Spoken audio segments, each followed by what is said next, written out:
Elizabeth Audencream. This one's wife. How embarrassing. Hello, I'm H.G. Tudor.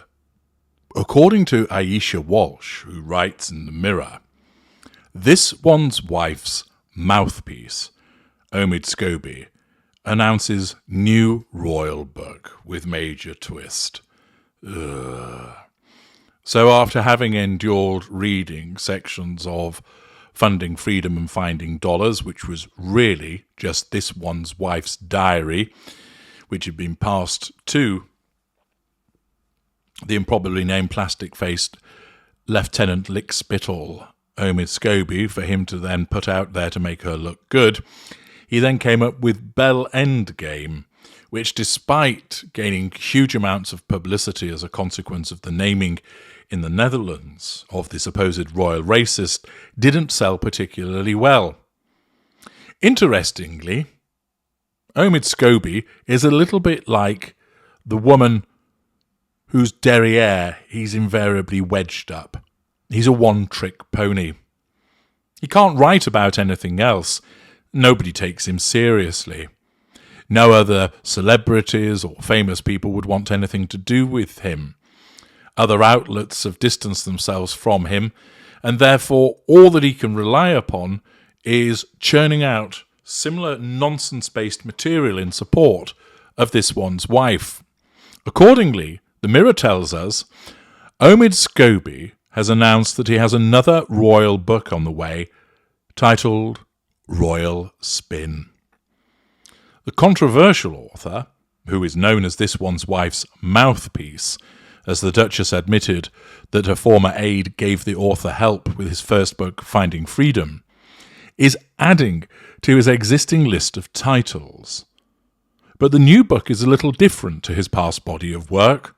What is actually interesting, as while Finding Freedom and Bell Endgame were supposedly fact-based, good use of supposedly there, Mirror, Royal Spin is his first foray into the world of fiction. Well, I think most people would say, going to have to disagree with you there, Aisha Walsh.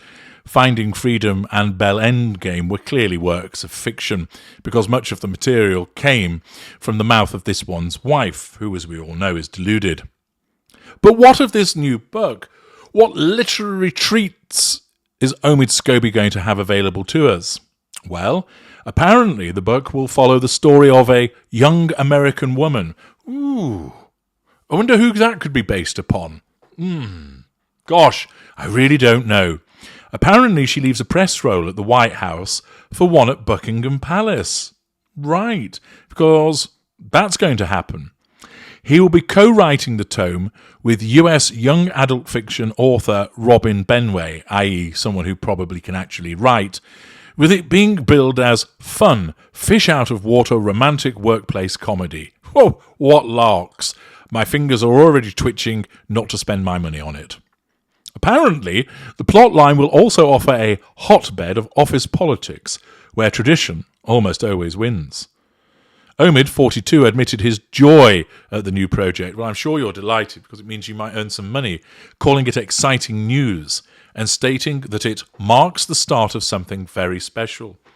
In other words, it's another propaganda piece that's being pumped out in order to support this one's wife, and undoubtedly will be based upon things that she has said, and with the press officer being based at Buckingham Palace, will be an attempt once again to smear the royal family and the officials that work at Buckingham Palace. She just cannot let it go, can she?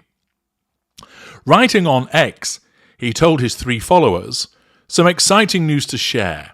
Can't wait to share more details about this project with you all. Today's announcement marks the start of something very special." Meanwhile, rights to the book were acquired in North America by executive editor of HarperCollins subsidiary, William Morrow. Co-author Robin also shared the update, writing, "It's been a minute, but here's some exciting news." Yesterday, Scobie shared his view on the Princess of Wales, issuing an apology over the edited photo she shared for Mother's Day. He tweeted, "It's fair to say that most photos released by the offices of public figures have been retouched in some way, so if this was an isolated incident, then it would just be an unfortunate error." But with the palace's long history of lying, covering up, and even issuing statements on behalf of family members without their permission, it's becoming increasingly difficult for the public to believe a word and now photo they share.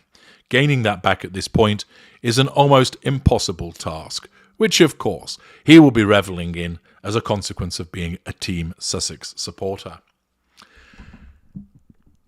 He has a new book that's going to come out, and it shows a complete lack of imagination, and also it's utterly embarrassing that he is creating this work of fiction, which is going to be clearly based on what he's being told by this one's wife. That she, once again, because she's too lazy to sit down and write something herself, but is absolutely desperate for her truth to be put out there. That she has to assert that control by telling everybody about the way that she has been treated, about the way that she has been regarded by the royal family. That she wants to ensure that she is portrayed in a particular way, but it also gives her an opportunity to turn around and say, ooh, the palace did this and the palace did that, and this is the way that they behave. And of course, it'll all be hidden behind well, it's just fiction, so none of it's real. But none of us are taken in by that we fully recognise that the way that she behaves is such that she can't let it alone, and that where there is an opportunity for her to get involved in some kind of project that has a degree of a platform, namely the writing of a book, then that would mean that she's going to utilise that platform to advance her own observations and distorted truth. That she is going to feed information to Omid Scobie, but how embarrassing to do it this way. And of course, it's entirely commensurate with her status as a cowardly, mid-range narcissist. That she, rather than stand up and says, this is what happened, she hides behind publication. Also, of course, in typical narcissist fashion, it provides her with plausible deniability. It's just a book. Omid's written it. It's nothing to do with me. But she said that in relation to Finding Freedom, and there were two massive problems with that. First, the information that Scobie put forward in that book could only have come from her. There was no way he would have known certain things, and a simple reading of the book told that person that that was the case. And furthermore, that she ended up having to admit that she'd fed information to Scobie in a witness statement, but claimed that she had forgotten about it. So here we are, with another publication that's going to come out, with another instance of ridiculousness, and no doubt we'll see more of the imaginative porky pies that this one's wife feeds to the lieutenant, that is an improbably named plastic-faced one, Omid Scobie. I'm H.G. Tudor. Thank you for listening.